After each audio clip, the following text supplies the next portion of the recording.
So what we're going to talk about today is internal controls and common audit pitfalls, like what we, as auditors, what we usually see in an audit.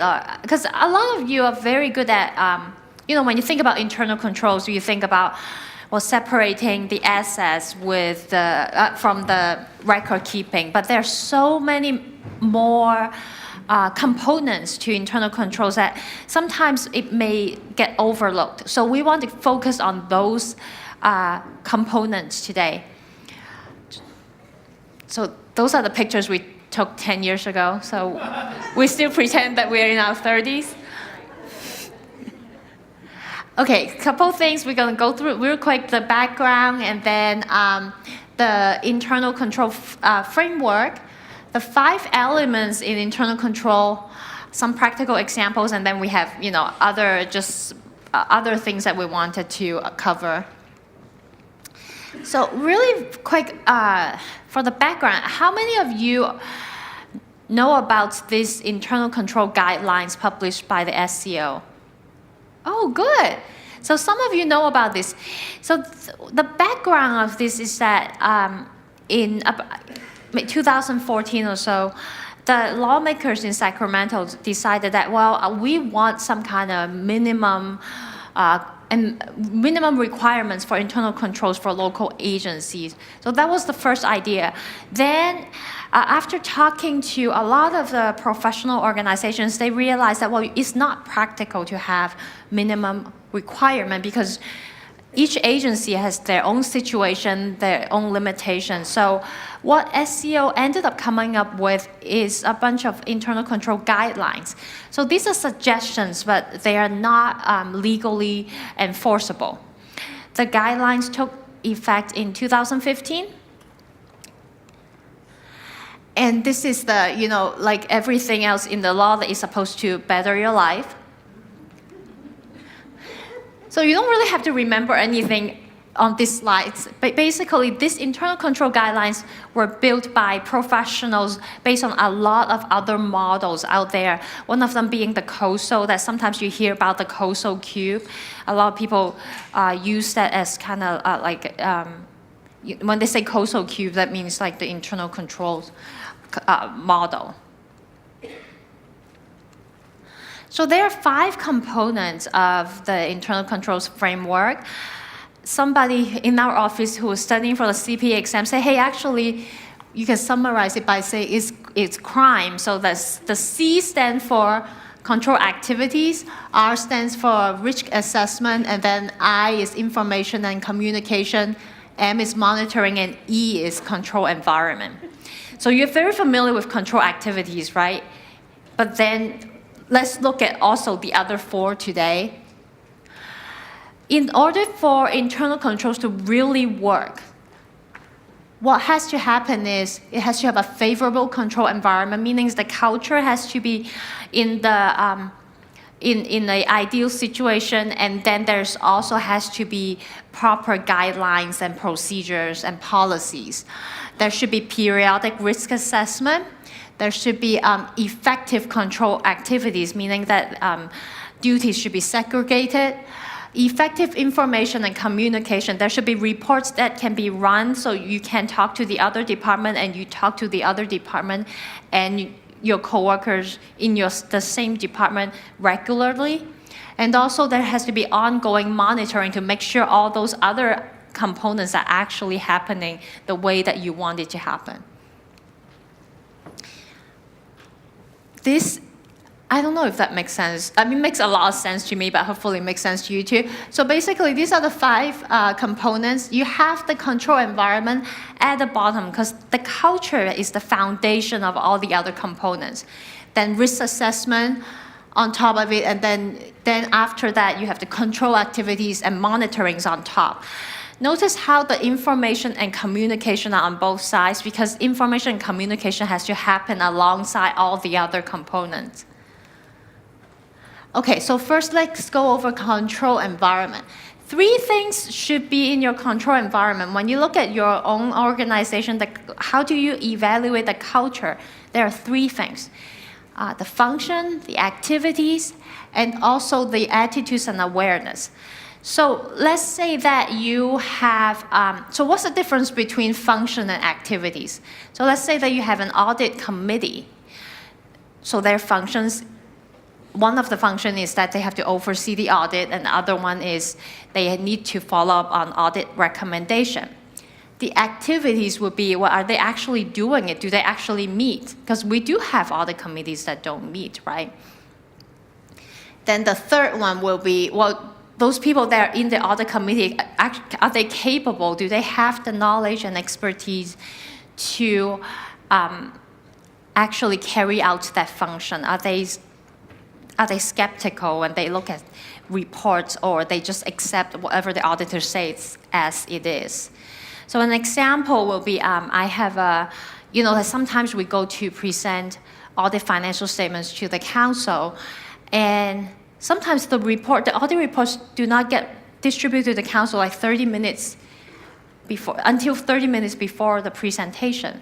So that kind of defeats the purpose of the council serving as the overseer of the audit, because they really they don't have time to actually look at the reports. Okay, so when you look at your own organization, these are the criteria you can use to kind of evaluate, okay, where am I at in terms of the environment? So organization's integrity and ethical values. Okay, so if you have new elected officials, do you send them to ethic training, the AB 1, 2, 3, 4 training? Are they aware of what to do or what not to do? Governing board's oversight responsibilities, are those responsibilities really laid out in a document? So, for example, I have other clients that they had a new measures, the local measures to fund, roads, constructions, and stuff like that. So they decided to have an oversight committee.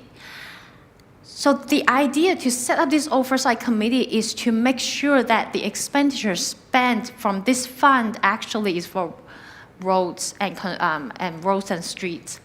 But the people that applied for that position for the oversight committee thought their job was to actually decide how to spend the money. So they thought that they could make the decision on how to spend the money, but the council is looking for somebody who, at the back end, make sure that the money spent was properly spent. So good that they actually have a document that laid out, okay, this is what your responsibility is, this and that. So the first meeting, when we all sat down, me, the finance director, and the oversight members, the oversight board members, we all sat down, and it was communicated, no, you're not here for that purpose, you are here for this purpose. So it is good to document all those responsibilities so everybody is on the same page on what functions they should perform.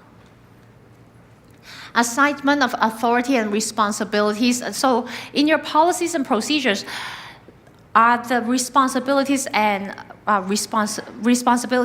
authorities actually well documented? Some of the investment policies, they may say, well, that we should invest in a prudent way. Well, who's going to monitor that? Does it say the finance director should monitor the investment portfolio every month? So that's what you're looking for. Process for attracting, developing, and retaining employees is always important. Maybe you have a position open. Is the salary competitive? Are you attracting good candidates? And number 5, measures, incentives, and rewards to drive accountability for performance. So actually, what we're looking for here is that, okay, so I know incentives is very difficult in governmental environment, but is there any accountability in making sure that your coworkers or people that you supervise, they actually performing the duties that they should? So do you have regular staff reviews? Are there performance measured in those staff reviews, and are there consequences if those particular goals are not met? We're talking about audit pitfalls in the control environments. Some of the most common audit pitfalls include, one of the things when you talk about internal controls, the reason we like to talk about it is the auditors, we're not part of the internal control, so we're not part of your control environment, and that's one of the misinterpretations. You think the auditor comes in and they make sure that your internal controls are in place. We test for that, but those internal controls do need to be in place. So that's why it's your responsibility to implement those. So some of the common pitfalls that we encounter during the audit, do staff know why and when those reconciliations are required? Why is there, if there's a lack of assignment duties and they don't know why they're performing that reconciliation and what important piece to the internal control environment that it provides, you want to make sure that that communication is made all year long. Lack of oversight by those audit committees. If there's audit committees or other special committees, if they only meet once a year to look at the audit, you want to look at that function. Should they be meeting more than once a year to look at other facets of the internal control environment? Or is it really only that one time per year? If those charged with governance, do they have the skill set to provide that cog in the internal control environment that you're looking for? We have some clients where the warrant register goes to the council prior to issuing the checks, and then a lot of clients, the warrant register is provided to council after the checks are already issued, but others it provides more of an internal control process or piece to the puzzle to make sure that they're approved prior to issuance. So you want to make sure that those that are looking at those documents and approving them know what they're looking at and know why they're looking at it and what the purpose is, and it's not just a easy approval and sign off on it and everything looks fine.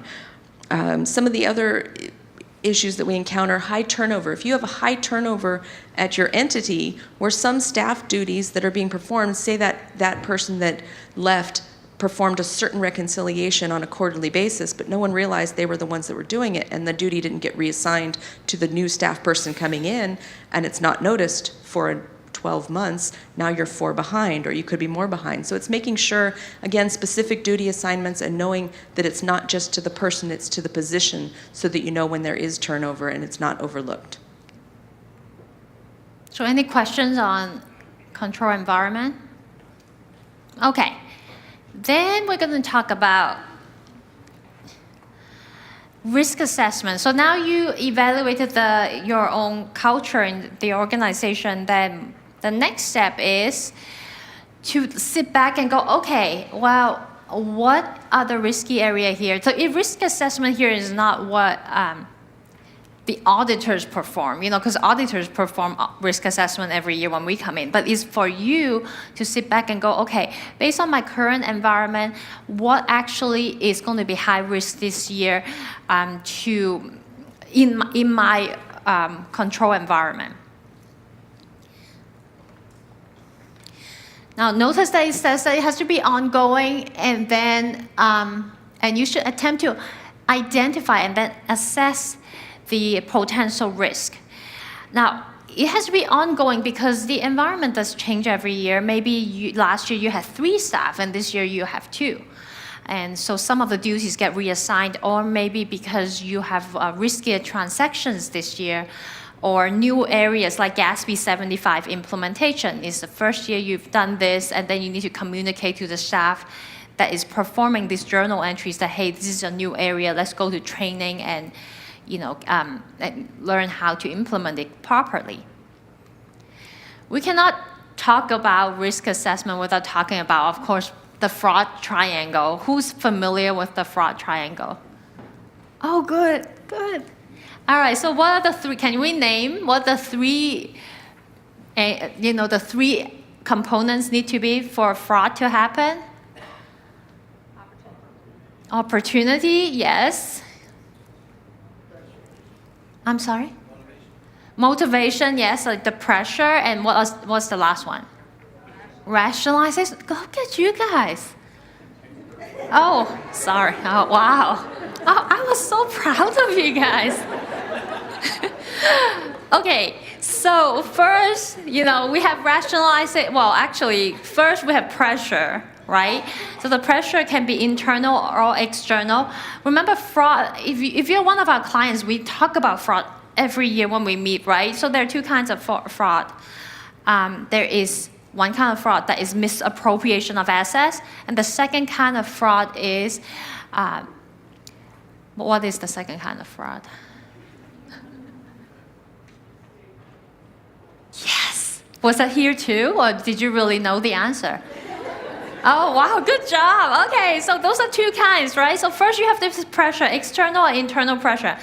Then there is the opportunity, right? So there is an opportunity allow a person to commit fraud.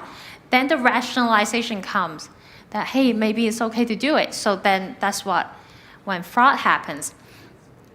So when you're doing risk assessment, first you look at, okay, these are my staff, this is me, this is the environment. So are there any external pressures? So a lot of times, especially when the economy is not going well, there may be, unrealistic budgetary goals. Election year can be a reason why, cash flow pressure, economic decline, or maybe you haven't, an enterprise fund hasn't raised fees for 5 years, but then you still have that debt covenants to meet, stuff like that. That can create external pressure. Now, internal pressure, maybe you have a staff that has an expensive habit of buying purses, or eating out, I don't know. And hey, it's expensive to eat out in the Bay Area. Could happen. All right, so, and then, substance abuse and sometimes a lot of the cases when fraud's discovered, and then you go back and look, it could be because there's a sick child at home, divorced. A lot of times it's a very classic case that they just really were going through hardship all of a sudden, so they just needed the money.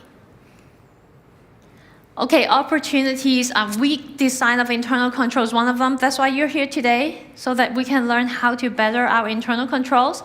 Lack of monitoring, and also employee turnover. And a lot of times, these three things are combined into one perfect storm, right? Like the internal control is already kind of weak, then you lost the staff, then nobody has time to monitor the internal controls, and then that's when the opportunity really presents itself. Rationalization, a lot of times this is more like people that commit fraud, they like to depersonalize what's happening.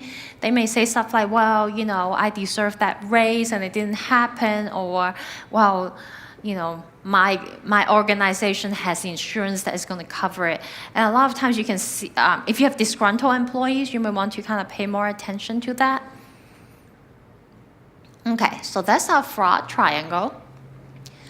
So what do we do when we do risk assessment?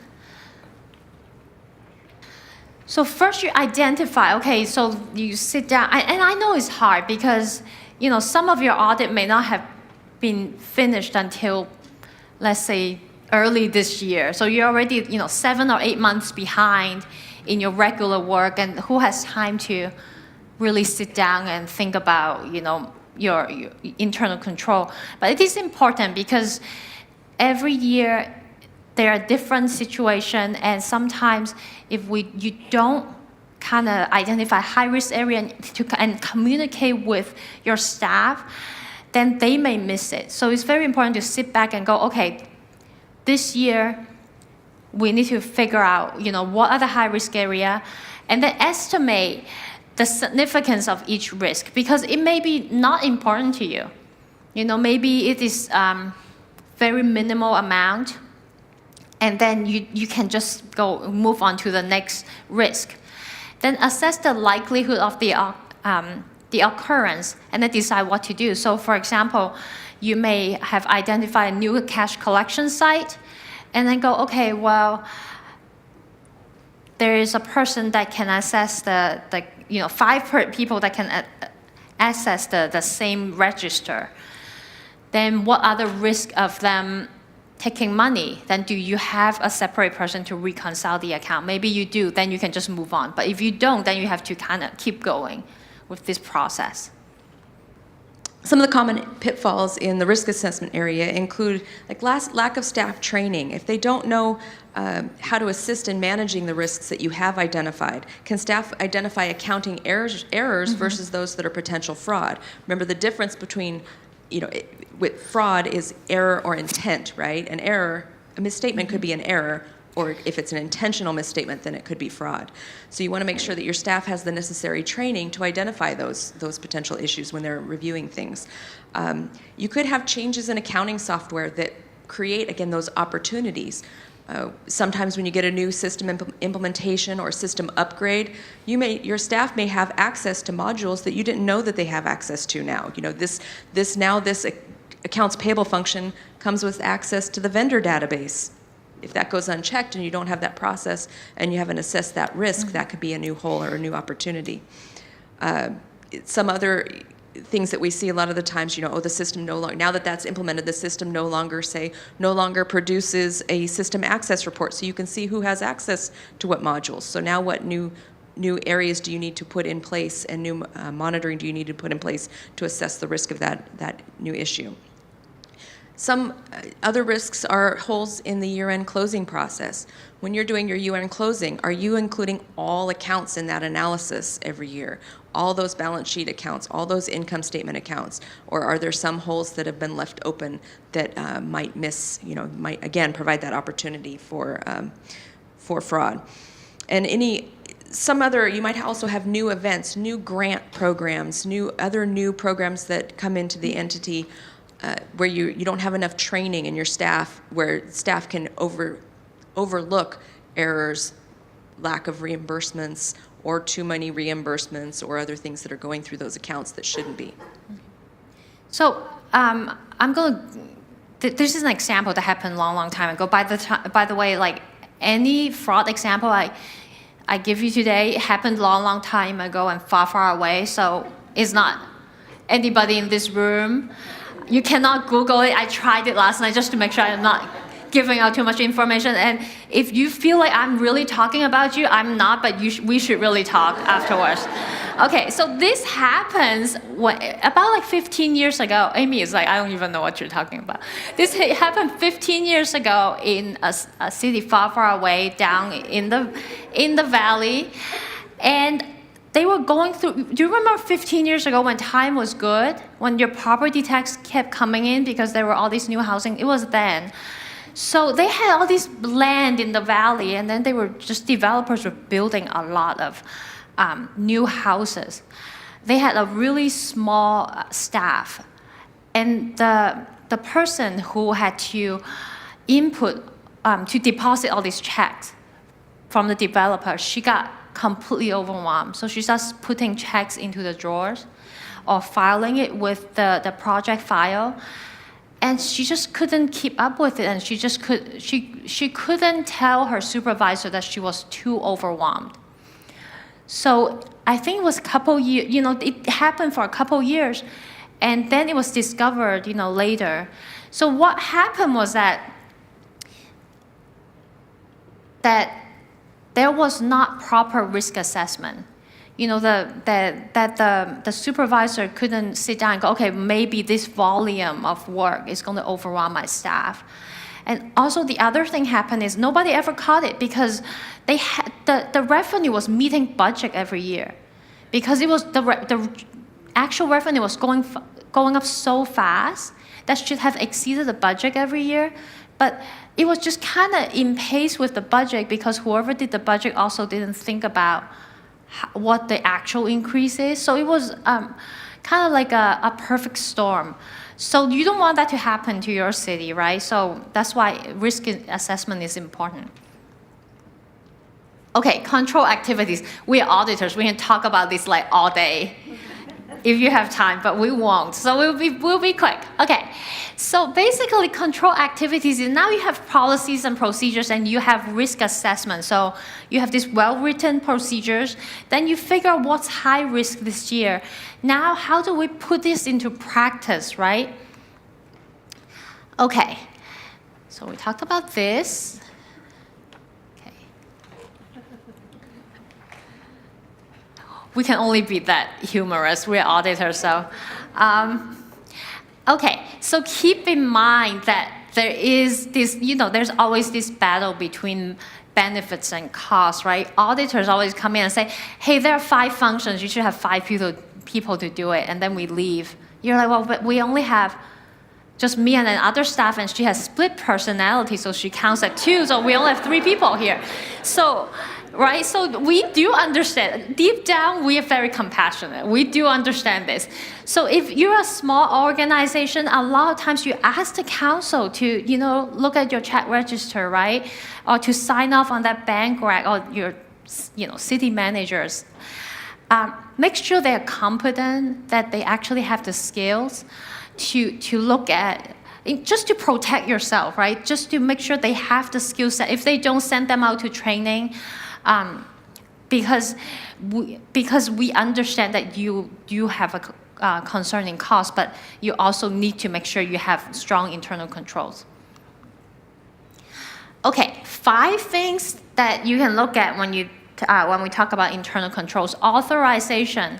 Number 1 is authorization. Who has the ability to authorize what? So the authorization should also be documented in policies and procedures. So sometimes when you have a small organization, maybe the policy said one thing in your purchasing policy, but you actually are not doing it. Like an example would be purchase order. A lot of the smaller organizations do not use purchase order, although their purchasing policy says so, right? So an easy fix would be, well, I'm just going to take it out from the purchasing policy. However, you got to understand why why do you have POs to begin with? If you're taking that out, there got to be mitigating controls to make sure that a person cannot initiate the transaction, receives the good, and also authorize the disbursement. So just make sure that we want your policy to reflect what you're doing, but if you're taking something out, make sure that those risks or conflicts or lack of duties are really being mitigated by other duties. Performance review. So what that means is that this is not on your staff. This is more on the data. So you should have periodic financial data analysis to make sure that things that should happen really happened, and things that shouldn't happen hasn't. If you have big fluctuations, then you should know it right away. So our recommendation is that at least quarterly do your own internal analysis. Don't wait for the auditors to give you that 230-page analytical review at the end of the year. I know you're hurting. You're like, no, that's the truth. That's not even funny. So, okay, information processing. There are 2 types of controls in information processing. Now, actually, the second one, we all heard about it this morning, the IT controls.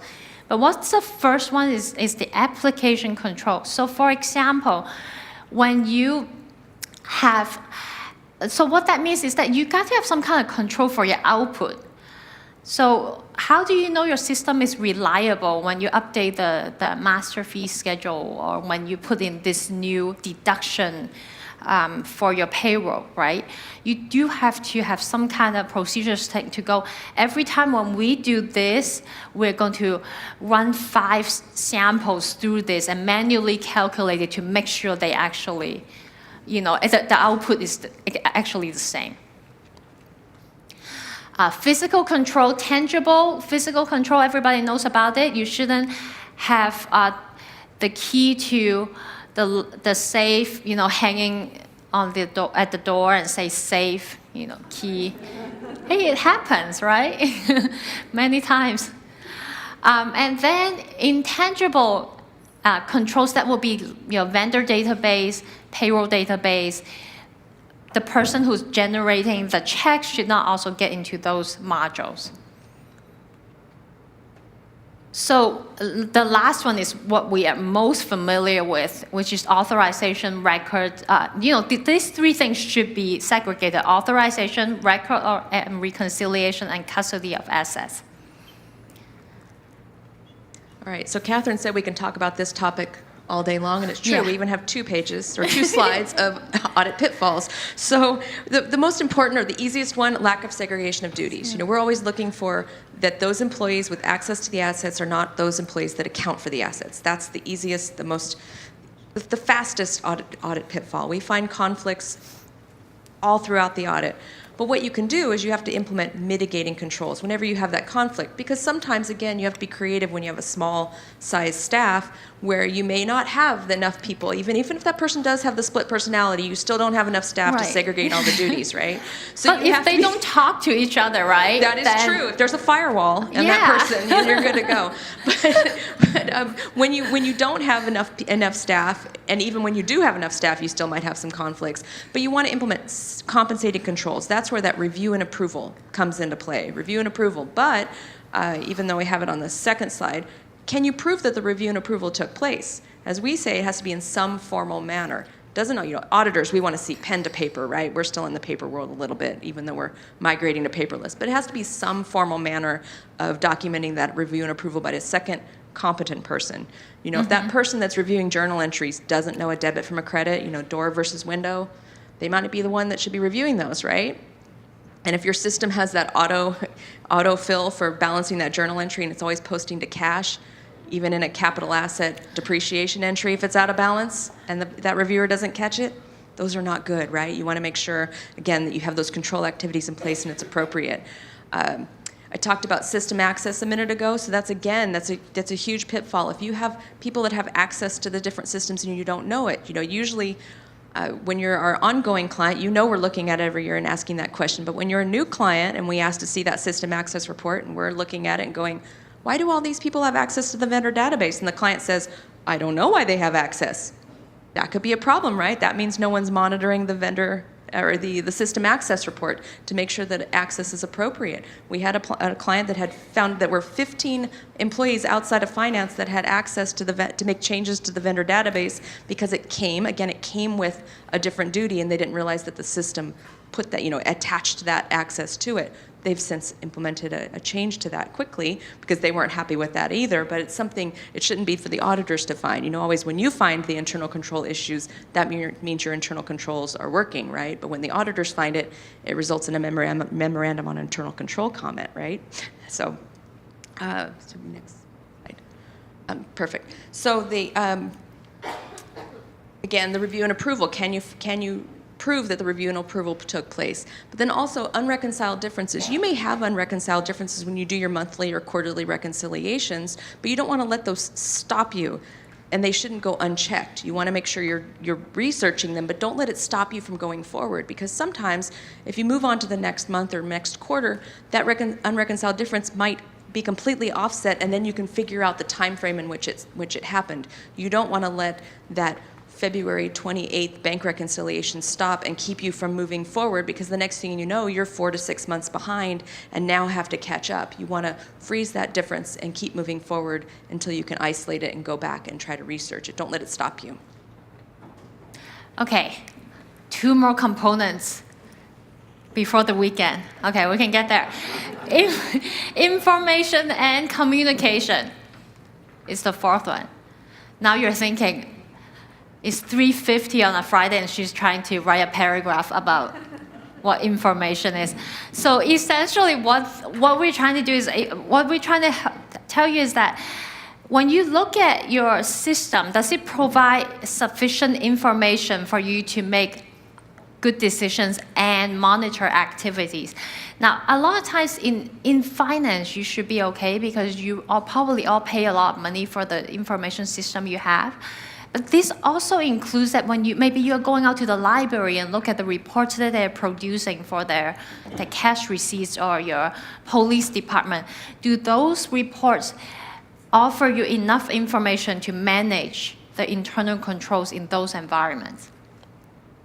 So what you should be looking at is 6 different components, right? The first one, record transactions, that's the easiest. Can that system properly record and initiate, authorize, and record and process and all those good stuff of what actually had happened, right? And then the second one is to resolve errors. Does it tell you when it has an error? So Amy's example before is some of those journal entries allows you to just, basically, if your journal entry, some of the system, when the journal entry doesn't balance, it just automatically put the difference in cash. Instead of telling you that there's an error, it doesn't. It just automatically put it to cash. So it may not be an ideal system for you. Then process and account for overrides. Does it allow you to override it to correct the mistakes, and does it leave an audit trail? So if your library is keeping cash receipts in a Excel spreadsheet and the overriding function involve delete, delete, delete, and just type in the new amount, probably not a good system. Transfer between systems, and then you're thinking, well, that's easy. Why do we have to talk about this? So years ago, this is maybe 18 years ago when Y2K was still a concern, we had a client decided to purchase a new accounting system, including the utility module. So what happened is whoever transferred the data decided to transfer utility receivable as one number instead of per account into the new system. And then they start running the transaction in the new system. So all the utility receivable per customer got wiped out. So that's not a good system, right? So that's the things that you need to look for. Capture other information. So does the system you have allow you to do amortization, or do you have to do it on a spreadsheet and then every year put in the depreciation, put in the amortization of the deferred outflow and inflow? Finally, ensure that the system can actually allow you to easily produce reports that you can put it onto the financial statements. So those are the 6 components that you want to look for when you evaluate an information system. Okay, communication. All it is that, so all we ask for is that, hey, you need to communicate on an ongoing basis and with your people in your own department and also outwardly. So I'm going to tell you this other example that happened far, far away, long time ago. So this has to do with the breakdown of communication between 2 departments. So this is also a city down in the valley, and this is also during the economic boom. And they have the utility department is inside finance. So the utility payment is at finance. Across the street, they have the planning and building department that was contracted out to a company. So all these developers would come into the building and planning department and put in these checks and got their permits to build houses in the valley.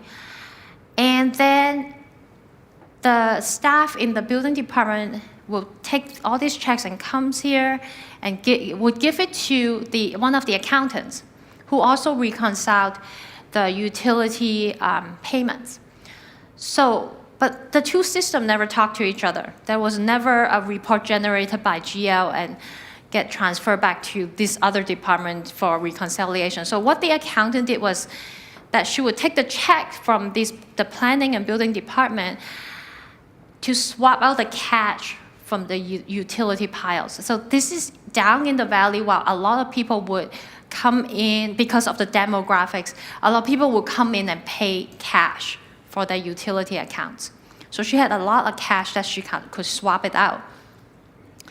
And when the building department calls and say, hey, my developer say, why didn't you cash my check? And she will be the one who was handling the complaint. So she kind of had a perfect situation because there was never really communication between the 2 departments. So that's something that we don't want to see. That's why auditors always ask you to make sure that the revenues the revenues has been reconciled from by somebody other than finance, your department head and the other department should really take responsibility of the revenue and decide if it has been captured properly in the GL. Okay, and then just make sure that,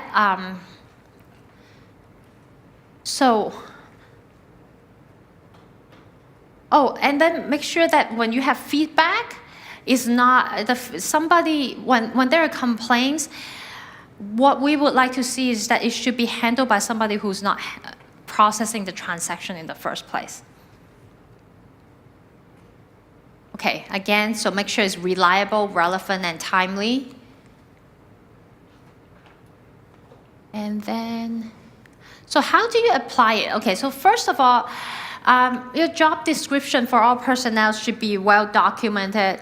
And then I would even recommend one step further that, if you have a new staff reviewing something that is really crucial to your internal controls, like the bank rec or the payroll register, sit down with them and go, hey, if you see this A, B, and C happen, scream, because that's an indication of, fraud or something.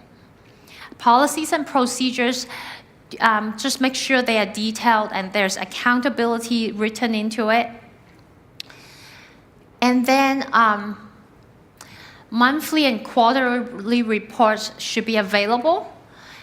Now, the next one, board agenda items and decisions.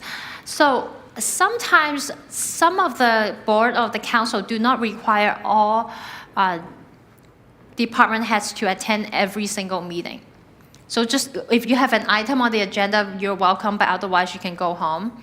So what happened is, so it's good, right? So you get some free nights. But what is not ideal is that they may be making decisions that affect you that you don't know about. Maybe they're adjusting the Parks and Rec fee schedule, or they may decide to provide some kind of incentives to public safety officers, and you may not know about.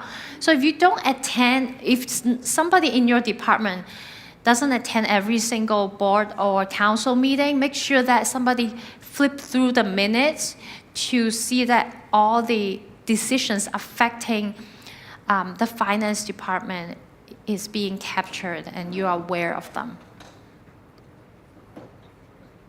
Okay, staff meetings, make sure there's feedback, and also there should be like a fraud hotline or open door policy to make sure that staff can report any suspicious activities that they see. So some of the common pitfalls we see in information and communication relate to untimely reporting. You want to make sure you're reporting to council timely and to department heads timely, not just that one time a year when the audit comes out or one time a year when the budget comes out. Mm-hmm. There should be reporting throughout the fiscal year at a time that makes sense for you to make sure that, if you budget, the budget doesn't always agree to the actual, right? Does it ever agree to the mm-hmm. actual? And others is lack of formal policies and procedures. Sometimes, the answer is, what's your policy? We ask, what's your policy or procedure? Well, that's the way we've always done it. There is no formal policy.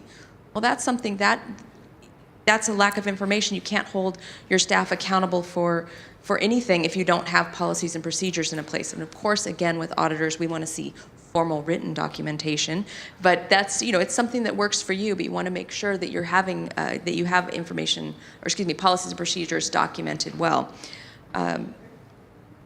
Sometimes we see an ineffective financial statement closing process. If you're not including all accounts in your year-end closing process and analysis, remember there aren't just 3 balances on the balance sheet anymore. There's 5 with those deferred inflows and outflows, which you all look forward to mm-hmm. and use all throughout the fiscal year, I'm sure.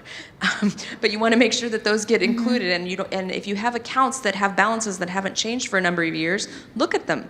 That shouldn't, they shouldn't be, that accounts payable balance shouldn't be a negative $35,000 for 5 years running. At some point, an entry got missed, and you want to make sure you're including all those accounts. I have one client that used to call it, we're going to scrub the balance sheet. Scrub the balance sheet each year, because all during the year, it doesn't always matter, because you're more about revenues and expenditures throughout the year, right? But at year end, it's about reporting those year-end balances for the financial statement purposes. So you want to make sure that it's happening on a periodic basis, and then, of course, all of them at year end. Other issues that we see include fee schedules. You know, if fee schedules are changed and they're not updated on your website, or there's not a centralized location where you can go, how do staff know if you're charging the proper fees? Yeah. If a customer comes in, how do they know they're paying the right fee? If your fee schedule that's on the website is from 5 years ago, but you know you adopt an annual master fee schedule, or maybe you don't adopt a master fee schedule, how do they know what's being charged is appropriate, and is that information being communicated outward appropriately? Okay, monitoring. Plus, I know, right? You have no idea how excited I am about this too. So so I feel you. So monitoring. Okay, how many of you, after you review the bank rec, all the payroll register, you sign it and go, oh my gosh, I need to sign this so that my auditor doesn't give me an accounting issues? Yeah, I know you're out there. Don't lie. Okay, so actually, why we want you to do is not just for our benefit. We want to make sure you are monitoring that activity too. It is very important to monitor your internal controls, because you spend so much time making sure, well, so and so should do this and so should not do that. You want to make sure those things are really happening. Should be done on an ongoing basis. Sometimes I tell clients, in a very small organization, a lot of times, because there are duties that cannot be segregated, I would recommend the finance director to do surprise review of, like, say, the payroll register. Then they're like, okay, I'm just going to tell my staff I'll do it once a year, or I'll do it at the end of each quarter. I'm like, no, don't tell them that, because then they know when you're going to do it, right? So it should be ongoing, and it should be, to be effective, if you're going to do a surprise, any kind of count or review, make sure that it's unpredictable. Don't tell people how often you're going to do it. Don't have a, habit of only do it at year end, or do it twice a year and stuff like that. Okay, so how do you apply? Isn't this great? I didn't go into definition of anything. I'm just jumping to how to apply. So have they been, policies and procedures, have they been updated to really adequately address new challenges? One place that we always see that is very outdated policies, like your travel policy or purchasing card policy. A lot of those are dated back, maybe 18 years ago. Not 1850, 15 or 80 years ago. 15 or 18 years ago, just long time ago. But nowadays, things have changed. You may have to cover different topics. Control activities, are they functioning properly? So you want to look at that. And audit findings, have they been resolved? We as a firm, we have a habit of just keep carrying them forward to the next memorandum of internal control. It's very annoying. I understand, but when you have staff turnover, that document can be very useful for the new person in charge. So some of the pitfalls, again, being a little redundant with what Catherine said, but when you talk about outdated policies or procedures that do not reconcile with one another, if they aren't the same, how can you hold staff accountable? If your municipal code for your purchasing policy says that you need to sign that document 15 times, but your procedures that you only sign that document 3 times, there's a distinct lack of attachment there. So you want to update one or the other. And as Catherine mentioned earlier when talking about the like purchase order example, maybe you don't require purchase orders anymore, but should you, if your Muni code requires them, or is it something that you have another mitigating control in place that makes sense why you don't issue them anymore, but you need to update the actual formal policy to reflect your procedures. It's we always say one or the other, either update the policy to reflect your procedures or update the procedures to reflect your policy, right? It should be one or the other, and make sure you're still keeping internal controls in place. And the other is about, like Catherine mentioned, audit findings that go unresolved. So the audit findings in year 1, we say you didn't do it, right? We're gonna say the ideal. We're gonna say you need to do this. This is in the ideal world, this is what you should implement to mitigate that particular internal control weakness. And you say, yes, we'll do that. Then in year 2, if you haven't done it, we say, you still haven't done it, and you say, yes, we'll do that. Well, it's up to you to implement the cost, or excuse me, to assess the cost benefit of implementing the procedure. If your real intent is to never implement that, then you have to look at what are you going to implement to mitigate that risk. There might be another item that you're going to, another mitigating control that you're going to implement. You're not going to implement one that's perfect, but we have to look at that on a go forward, and we might be okay with that from an audit perspective. But if you keep saying you're going to implement it, we're going to expect you to do so. And if it's one that's considered a material weakness or significant deficiency, then you might have to implement something. But if really you're not going to, then you need to stop saying you're going to and tell us what you are going to do to mitigate that particular internal control weakness. Again, we're not part of your internal controls. We can only test what you have in place and tell you what the ideal is, and we're gonna test the controls you have in place and make sure that there is something there to test. So some of the other issues that we stumble across when we're in the audit, and again, this kind of shows us, again, we're talking about internal controls as a whole, thinking about that whole triangle of all the internal controls. If you have negative balances in the general ledger that are in inappropriate accounts, that could either mean it's a one-time oops and you know why, and it's something that you just wanted to, you got a refund and you put it in there instead of setting it up as a true receivable, but it really was related to a payable account. Maybe it is just a small timing issue. But if it's something that's in there because it was unnoticed, is it an indication of there being an inappropriate or fraudulent financial reporting? Is it just an error of something that needs to be corrected? But does it also, is that tip of the iceberg? Is it showing us that you're not analyzing the balances, right? Do you know why it's negative and you're able to answer why it's negative quickly and explain it and it makes sense? Or is it that, oops, we left that one off our list of accounts to check and it's been negative for the last 5 years and no one's been looking at that little account? Same thing with any other balance sheet accounts that might be unreconciled. You have old balances that have been there for a number of years. They're not material, and that's fine. If they're not, and you've decided, you have made an intention of not analyzing them, but you want to make sure that there's documentation of why you're going to dig into that account next year and look at it. But really, again, always remember, perfect world, we want every account to be analyzed every single year. You're all doing that. Don't leave your variance analysis for the end of the year. When we come in and do the analytical review with the 230 pages, as Catherine mentioned, you should already know the answer to all those questions. You know why the things went up and down. So you don't want to leave that analysis to the end of the year, because some of those ups and downs, remember, it's not a memorandum on internal control comment when you know why it went up or down. When it went up or down because you missed a journal entry and the answer to our question is, oops, here's another journal entry, then it can be a problem, right? When we find it, it's a problem. When you find it, it's not. So that's why you want to keep those variance analysis throughout the year to make sure there aren't missed postings or things that ended up in the wrong fund account anywhere else. And again, that's why it's, if a question that we ask ends in the answer is an audit adjustment, it could be indicative of an internal control weakness, right? It may just be an oops, an oversight, an isolated incident, but it could be the tip of the iceberg and spelling that there's a bigger internal control problem at hand.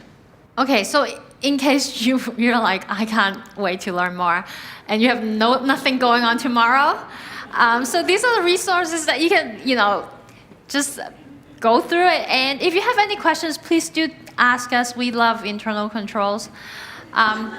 If you really like those cool images that I put in there, credit to Whitney. She went back and cited all the sources.